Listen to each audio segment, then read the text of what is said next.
Hello my dear students, Gayatri Vidya Mandir उच्च माध्यमिक विद्यालय सांचौर जिला जालौर के हमारे इस YouTube चैनल पर आप सभी का एक बार फिर से स्वागत है। प्रिय विद्यार्थियों, मैं अनिल कुमार सोनी, कक्षा 7 विषय गणित, अध्याय 7 त्रिभुजों की सर्वांग समता प्रश्नावली 7.2 का सवाल नंबर आज 4 से हल कराऊंगा आपको।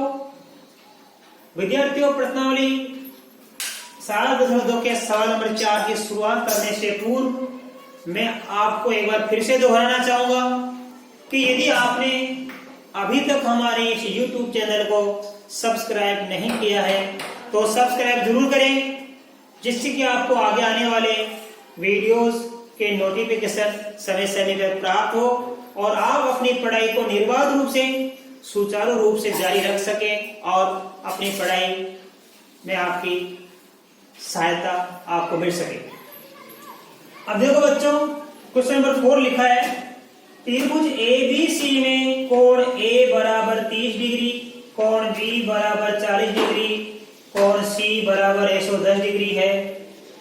त्रिभुज PQR में कोण P बराबर 30 डिग्री, कोण Q बराबर 40 डिग्री, कोण R बराबर 110 डिग्री है। एक विद्यार्थी कहता है कि ए यानी एंगल कोण सर्वांग समता प्रतिबंध से त्रिभुज ABC सर्वांग सम त्रिभुज PQR, यानी ये दोनों त्रिभुज सर्वांग सम होंगे ए सर्वांग सम का प्रतिबंध से। क्या यह कथन सत्य है या सत्य नहीं है?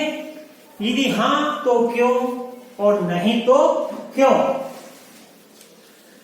तो देखिए बच्चों, बड़ा ही सिंपल है, मैंने आपको नियम लिखा रखे कि यहाँ पे त्रिभुज ABC के कोण A 30 डिग्री, त्रिभुज PQR में कोण P 30 डिग्री, तो A बराबर किसके हो गए? P के। B बराबर 40 डिग्री और Q बराबर 40 डिग्री, तो B Q के बराबर हो गया। C बराबर 110 डिग्री और यहाँ R बराबर 110 डिग्री, तो C और R बराबर हो गया। अर्थात त्रिभुज ABC और त्रिभुज PQR के ये तीनों ही कोण क्या है? बराबर हैं। देखो बच्चों, फिर भी ये कथन सत्य नहीं है। इस एक त्रिभुज के तीनों कोण दूसरे त्रिभुज के तीनों कोण के बराबर हो गए, तो दोनों त्रिभुज सर्वांग नहीं भी हो सकते। क्यों नहीं हो सकते? क्योंकि सर्वांग की परिभाषा के अनुसार उनका आकार भी समान होना चाहिए। यहाँ तो कोण समान है तीनों, एक त्रिभुज के तीनों कोण दूसरे त्रिभुज के तीनों कोण के बराबर है, तो जरूरी नहीं कि वो सर्वांग सम हो। क्यों? क्योंकि दोनों त्रिभुज के कोण तो समान हो गए, मान लिया हमने, लेकिन आकार में छोटे बड़े हो सकते हैं। तो देखो बच्चों, आकार भी समान होना चाहिए, माप भी समान होना चाहिए। यहाँ माप समान है, लेकिन ये नहीं लिखा कि आकार भी समान है, यानी भुजाओं का माप भी समान है, ये नहीं लिखा। तुम लिखेंगे यह कथन असत्य है, क्योंकि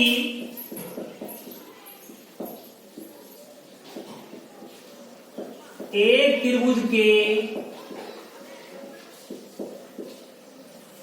तीनों कोण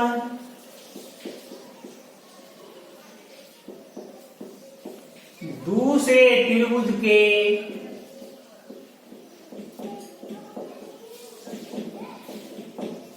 तीनों कोणों के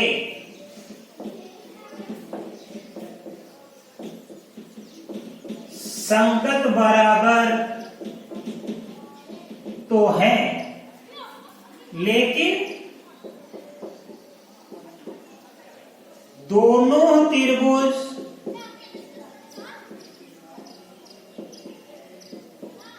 आकार में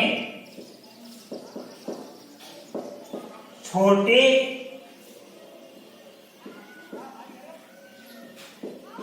या बड़े हो सकते हैं। तो बताओ बच्चों, त्रिभुज ABC और त्रिभुज PQR के तीनों ही कोण आपस में बराबर हैं। ए बराबर किसके? P के, B बराबर C के और बी बराबर है क्यू के और सी बराबर आर के। फिर भी ये ए सर्वांग समता प्रतिबंध से त्रिभुज सर्वांग सम क्यों नहीं है? क्यों? क्योंकि ये कथन असत्य है, क्योंकि एक त्रिभुज के तीनों कोण दूसरे त्रिभुज के तीनों कोण के संगत बराबर तो हैं, लेकिन दोनों त्रिभुज आकार में छोटे या बड़े हो सकते हैं। अब ये बात आपके समझ में आ गई। अब देखिए सवाल नंबर इसका, सवाल नंबर 5। अब देखो बच्चों क्वेश्चन नंबर 5 में क्या दिया है, हमारी दो आकृति दे रखी है। क्या इसमें आकृति में दो त्रिभुज ए आर टी, ये रहा त्रिभुज ए आर टी, दूसरा कौन सा त्रिभुज ओ डब्ल्यू एन, ये रहा ओ डब्ल्यू एन। कैसे त्रिभुज है? ये दोनों त्रिभुज सर्वांग सम है। ठीक है, सर्वांग सम का मतलब संगत भाग बराबर होते हैं, जिनके संगत भागों को अंकित किया गया है। दोनों ही त्रिभुज में संगत भागों को अंकित किया गया है। हम लिख सकते हैं त्रिभुज ए आर टी किसके सर्वांग सम होगा? त्रिभुज ओ डब्ल्यू एन के। तो त्रिभुज ए आर टी कौन से त्रिभुज के सर्वांग सम होगा? त्रिभुज ओ डब्ल्यू एन बनेंगे। यहाँ ओ डब्ल्यू एन के सर्वांग सम हो सकता है। अब क्यों हो सकता है? कौन से नियम से हो सकता है या कौन से प्रतिबंध, नियम मतलब प्रतिबंध, वो हमको लिखना है। तो देखो बच्चों यहाँ पे क्या है, ये ए यहाँ पे डबल है, ध्यान देना। ठीक है, अब आप ध्यान देना, ये ए किसके संगत है हमारे पास में? ओके, ये रहा। तो लिखेंगे ए संगत किसके है? Okay, right. इसी प्रकार देखो बच्चों आर किसके संगत है? डब्ल्यू के। आर संगत किसके है? डब्ल्यू के। और इसके बाद बच गया टी, ये हमारे पास में टी किसके संगत है? एन के। ठीक है, अब आप ध्यान दीजिए बच्चों, हमारे पास में ये ए संगत होके आर संगत ले लो। देखो एक तो संगत किसके हमारे पास में? ओके। और हमारे पास में देखो आप इसके बाद में आर किसके संगत है? डब्ल्यू के। ये आर किसके संगत है? डब्ल्यू के। और हमारे पास में ये टी किसके संगत है? एन के। तो इसलिए क्या हो जाएंगे? दोनों त्रिभुज सर्वांग सम हो जाएंगे। देखो क्यों हो जाएंगे? देखो इसलिए त्रिभुज ए आर टी सर्वांग सम त्रिभुज क्या होगा हमारे पास में? W O N.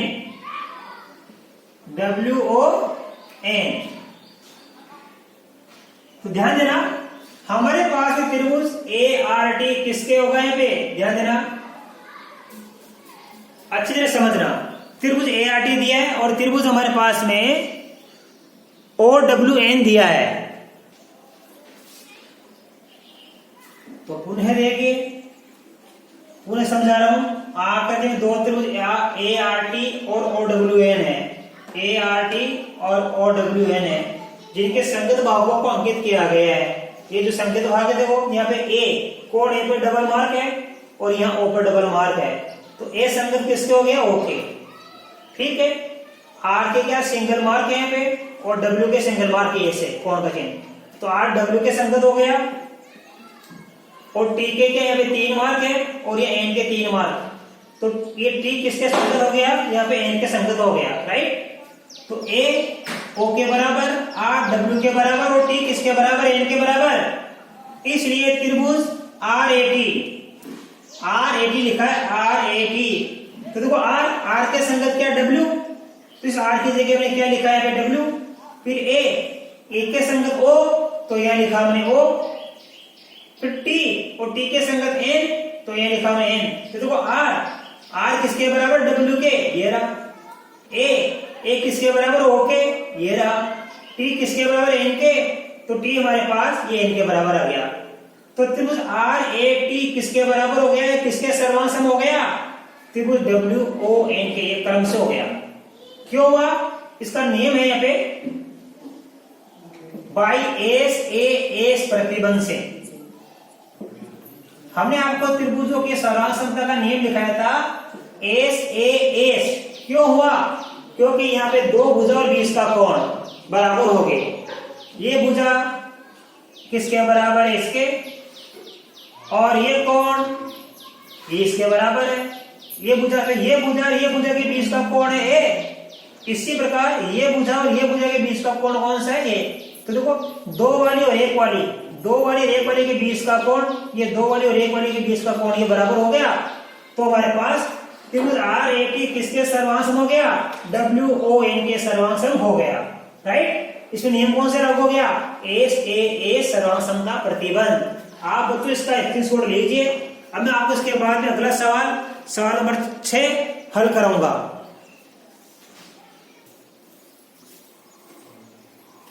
अब देखिए बच्चों क्वेश्चन नंबर 6। हमारे क्वेश्चन नंबर 6 में ये दो आकृतियां बनी हुई है। हमारे सवाल लिखा है निम्न कथनों को पूरा कीजिए।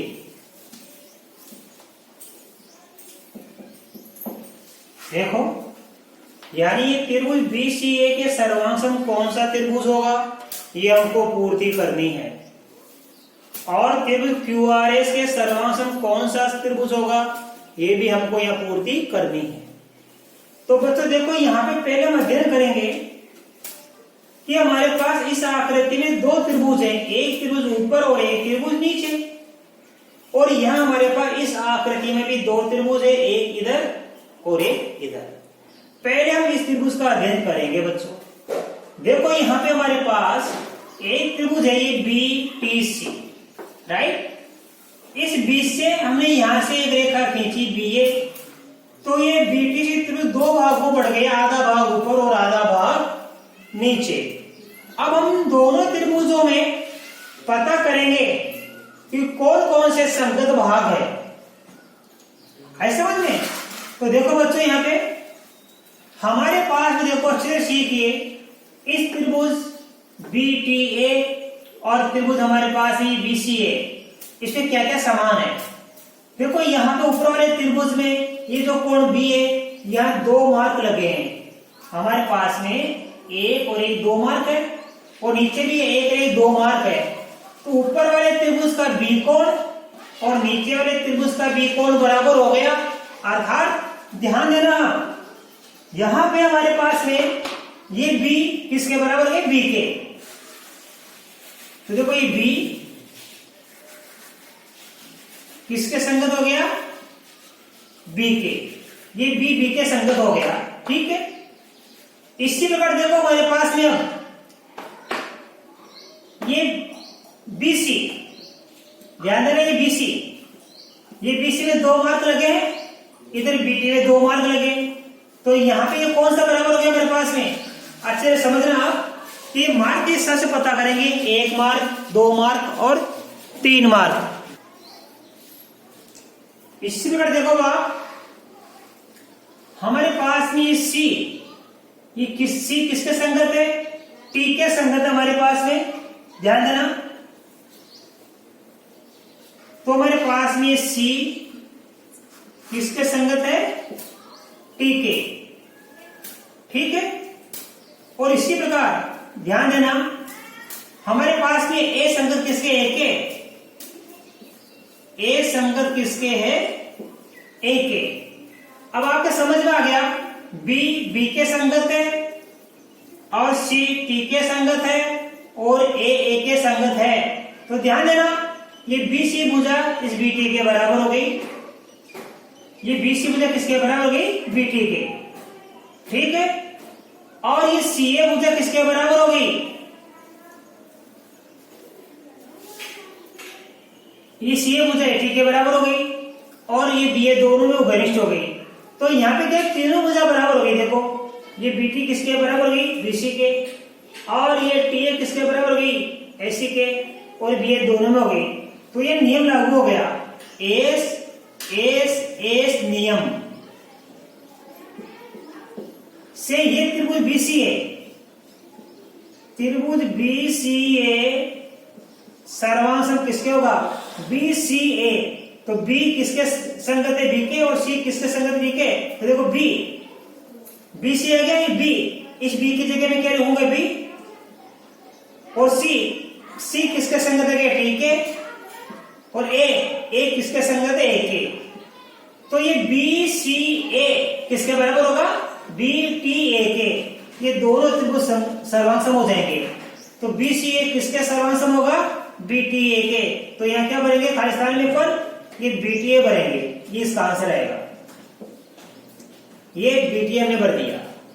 इसकी नंबर देखो यहाँ बच्चों, हमारे पास में ये क्यू आर एस किसके संगत होगा? ये क्यू आर एस, इस त्रिभुज का नाम हमको संगत लिखना है। तो देखो क्या क्या बराबर है हमारे पास में। सबसे देखो हमारे पास में ये क्यू, एक कट मार्क लगा यहाँ पे, तो लिखेंगे क्यू। ये क्यू किसके संगत होगा? टी के। किसके संगत होगा? टी के। ठीक है। ये आर के 2 मार्क है और ये पी के 2 मार्क है। तो आर यहां पे किसके संगत होगा? पी के। ठीक है। और एस, ध्यान देना हमारे पास में ये एस बच गया, तो यहां क्या बच जाएगा? क्यू। एस किसके संगत होगा? क्यू के। पुनः देखिए आप, हमारे पास देखो बच्चों त्रिभुज का नाम है क्यू आर एस, और क्यू आर एस के हमको सर्वांग सम एक त्रिभुज का नाम लिखना है। सर्वांग सम मतलब संगत से क्यू। अब क्यू के संगत क्या होगा? देखो यहाँ पे क्यू में क्या है? 1 मार्क है, और इस त्रिभुज देखो यहाँ पे इस टी के 1 मार्क है। तो क्यू किसके संगत होगा? टी के। तो क्यू टी के संगत हो गया। फिर बढ़ेगी आर के 2 मार्क है और ये पी के 2 मार्क है। तो आर किसके संगत होगा? आर पी के संगत होगा। अब लास्ट में क्या बच गया? एस। तो ये इधर बच गया एस, इधर क्या बचेगा? क्यू। एस किसके संगत होगा? क्यू के। तो आपके समझ में आ गया त्रिभुज क्यू आर एस में क्यू टी के संगत है, आर पी के संगत है और एस क्यू के संगत है। इसलिए देखो ये क्यू आर एस कौन सा नियम आपको क्या? 1 भुजा 2 भुजा 3 भुजा। ध्यान देना क्यू आर हमारे पास भी क्यू आर किसके बराबर हो जाएगी बच्चों? इस टीपी के बराबर। ये क्यू आर यहाँ 1 मार्क, या 1 मार्क। ये क्यू आर किसके बराबर होगी? टीपी के। फिर आर एस, ये आर एस किसके बराबर होगी बच्चों हमारे पास में? पी क्यू के। और फिर हमारे पास में ये क्यू एस, ये क्यू एस किसके बराबर होगी बच्चों हमारे पास में? टी क्यू के। तो यहाँ भी नियम लागू हो गया, एस एस एस प्रतिबंध से तीनों भुजा बराबर हो गई। ये भुजा इसके बराबर, और हमारे पास में ये भुजा इसके बराबर होगी, और ये आर एस किसके बराबर होगी? पीपी के बराबर होगी। तो एस एस एस प्रतिबंध से त्रिभुज क्यू आर एस सर्वांग सम त्रिभुज किसके होगा बच्चों? ध्यान देना टीपी क्यू के। टीपी क्यू के। क्यों? क्यू किसके संगत है? टी के। आर किसके संगत है? पी के। और एस किसके संगत है? क्यू के। तो लिखेंगे क्यू आर एस सर्वांग सम किसके होगा? टीपी क्यू के। टीपी क्यू, त्रिभुज टीपी क्यू। ठीक है, इसमें ये भरेंगे हम। इस प्रकार आपको आज बताया गया तीनों सवाल 4, 5, 6 अच्छी तरह समझ में आए। आगे के सवाल बच्चों में कल आपको नए वीडियो में समझाऊंगा। तब तक के लिए आप सभी को धन्यवाद।